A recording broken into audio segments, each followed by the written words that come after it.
جعلوا فيها العافية، حرقوها، يوليو يجيو الخياطات التقليديين عاوتاني بالفساد. حيدي عنا.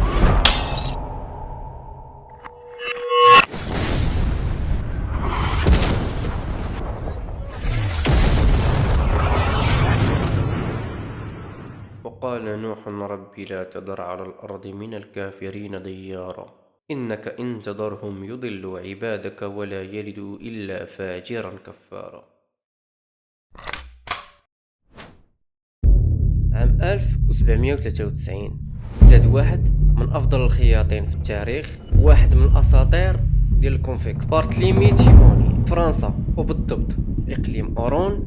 زاد الخياط نتاعنا ولا مخترع الأول ماكينة ديال الخياطة عملية حقيقية. بارتليمي كان واعر، ولكن ما كانش واعر حيتاش هو خياط واعر، ولكن كان واعر حيتاش كان كيفكر بطريقة مختلفة، والاختلاف ديالو ماشي بالضرورة خلاه يكون شخص ناجح أو وصلوا لذاك الطموح اللي كان كيحلم به، ولكن الاختلاف ديالو كان كافي باش يقيس واحد العرق مهم في الكونفكسيون. الماكينه ديال الخياطه، شحال مهمه الماكينه ديال الخياطه حاليا في الوقت ديالنا في المصانع والمعامل اللي كينتجوا كميات كبيره. راه الاهميه ديالها كبر من داكشي اللي كتخيلوا عزيزي المشاهد. باش تفهم اكثر، وراه الخياطه التقليديه براسها ولات حاليا كتعتمد على الماكينه. ولكن منين كتسمع الخياطه التقليديه كيجيك في بالك قفطان اولا جلابه، راك غلط. الخياطه التقليديه هي الخياطه قبل صناعه الالات، قبل ما يبانوا لي ماشين وهاد الحماقه اللي كنشوفوه دابا، يعني الابره واليد. الخياطه ديال البلدي، وهذه هي اللي كانت الخدمه ديال بارتليمي تيموني. كان خياط تقليدي يخدم البلدي، ماشي البلدي اللي كتعرف، البلدي ديالهم. حاليا اي معمل في العالم كيعتمد على الالات، على لي ماشين. صناعه اللي القيمه ديالها اكثر من 1.77 تريليون دولار. استوعب الرقم عزيزي المشاهد. وكيتوقعوا من هنا ل 2030 تولي 2.26 تريليون. اما كنقولكش مليار ولا مليون ولا تريليون ديال الدولار. الراس ديالك غيتفرقع، تكون ما استوعبتيش الرقم قداش. معدل نمو 4.2% في هاد الخمس سنين الجايه. دير ارقام كبيره. معلومه هكا غير بالخف، سوق التجاره الالكترونيه في المغرب من المتوقع انه يوصل في هذا العام اللي حنا فيه 2025 ل 136.3 مليون ديال الدولار في المغرب. هي تجاره الكترونيه، ما ندروش على الحوانات الفراشه كدا، هي تجاره الكترونيه. خياطه وما عندي حتى صباح في هذا المارشي هذا. وهاد الارقام الفلكيه كامله اللي كتسمع دابا سببهم الماكينه ديال الخياط.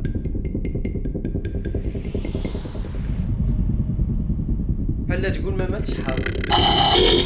بارتليمي تيموني ما اخترعش غير ماكينه عمليه وكتعرف تخيط وتقدر تخيط بها، ولكن سمعتي هاد ولكن هادي مشكل هاد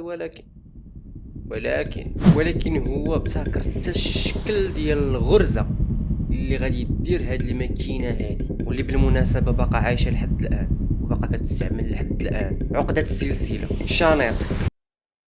وإلا كنتي خياط وكتعرف شنو هي الشانيط، حاليا الشانيط تخدم بجوج ديال الخيوط، واحد في الابره وواحد في الكروشي. في ديك الوقيته بارتليمي تيموني اخترع الماكينه ديالو وكانت كتخدم غير بخيط واحد، وهذا كان من ضمن العيوب ديالها. الشانيط تطورات، عقده السلسله تطورات، ولات كتخدم بجوج الخيوط باش تكون قويه اكثر، كتحمل اكثر، تقدر تحكم فيها اكثر، تزير الخيط ترخفو، الكروشي ترخفو تزيرو. عندك بزاف ديال التحكمات. الماكينه ديال بارتليمي ما كانش فيها هادشي.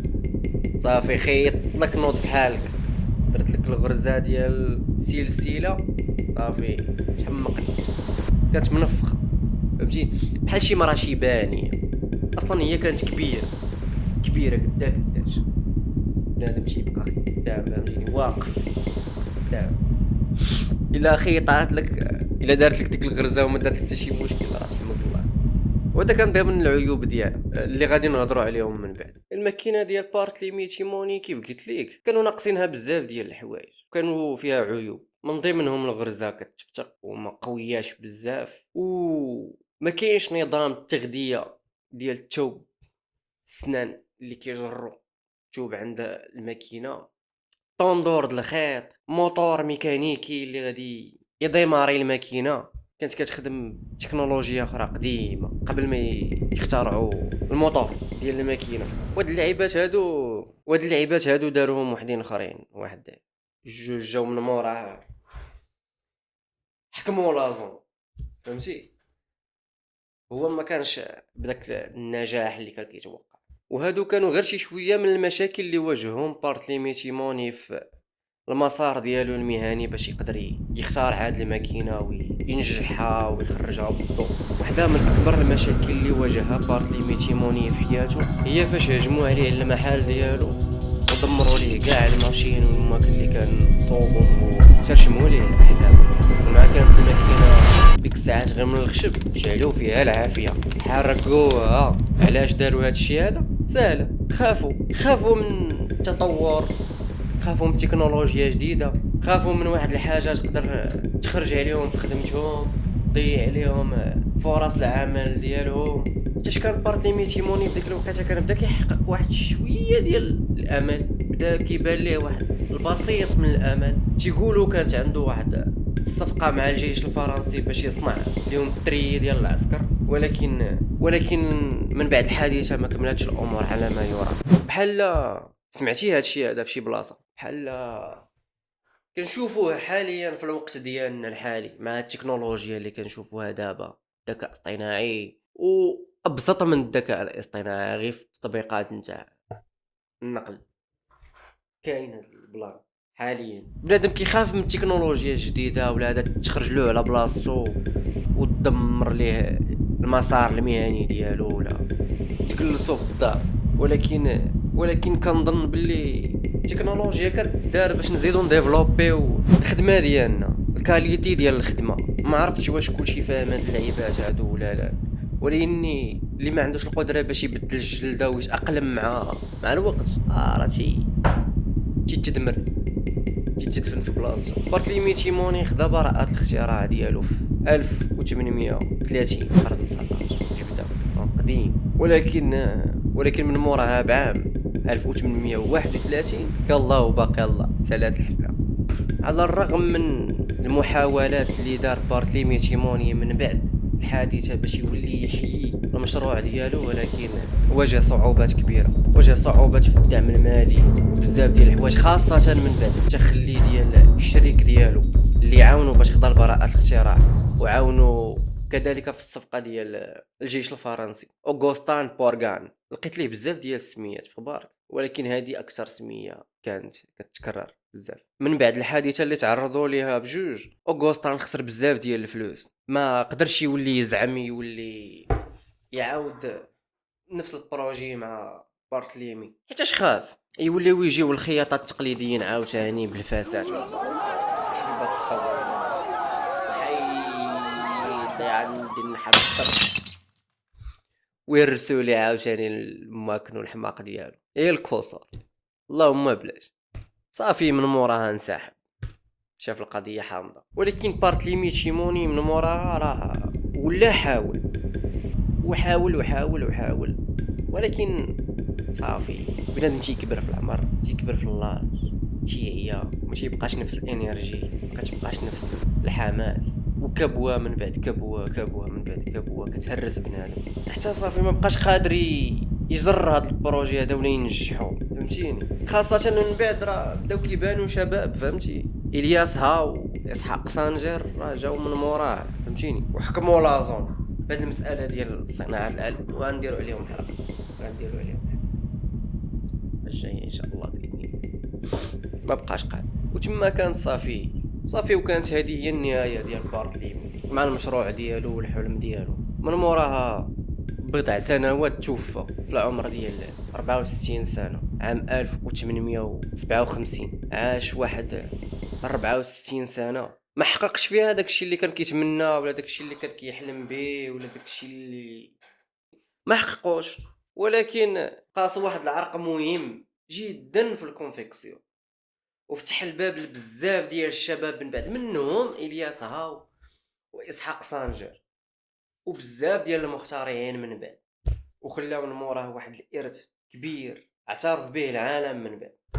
يقدر يكون ما نالش التقدير في وسط في الحياه ديالو فاش كان عايش، ما خلاش بداك القيمه اللي كان خاصها تعطالو فاش كان حي، ولكن من بعد سنوات اعترفوا ليه بالانجاز ديالو. وحاليا كاين متحف تيعرض الآلة القديمة ديال بارتليمي تيموني وتيمثال وشي امور وحدين اخرين، سنة الازدياد وسنة الوفاة. شحال صعيبة ما تحظاش بالتقدير في الحياة ديالك كنت عايش حتى تموت بفترة، وعاد فهمتيني العالم يقول لا راه داك السيد دار واحد الحاجة مزيانة. فين كنتو فاش كان هو يسمع هاد الهضرة؟ فين كنتو؟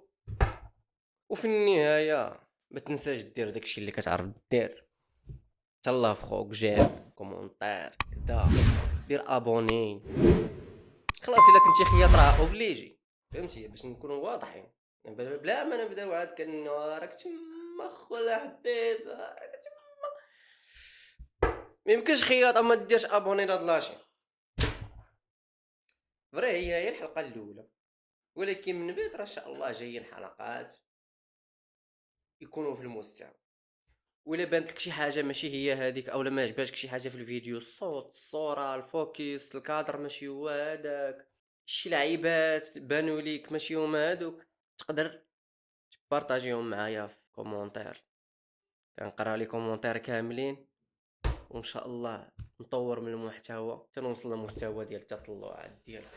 ومازالين جايين ومازالين جايين حلقات ناضين وسلسلات زواونين ان شاء الله باذن الله.